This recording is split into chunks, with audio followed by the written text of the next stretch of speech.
There's no disruption in Metro Manila's transport system amid Manibella's Tigil Pasada. That's the assessment so far of the Metro Manila Development Authority. MMDA Acting Chairman Romando Artes said that only 25 drivers participated in Manibella's motorcade. Artes added that the group cannot hostage the transport sector just to get what they want.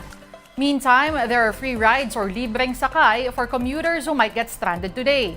These are in Quezon City, Manila, Muntinlupa, Caloocan, and Clark Freeport. As of 11 o'clock kanina, wala naman pong major disruption sa pampublikong transportasyon. May mga ilang pockets lang po. At yan naman po ay agad na pinuntahan ng ating kapulisan. Dalawa po ang purpose noon para po masiguro na payapa yung rally, na tatakot na mga bumibiyahe na baka sila ay harasin para pigilan pumasada. So wala naman pong nangyaring ganon. Kung sasabihin po na unang araw lamang ito, mag-strike pa rin sila sa mga susunod na araw.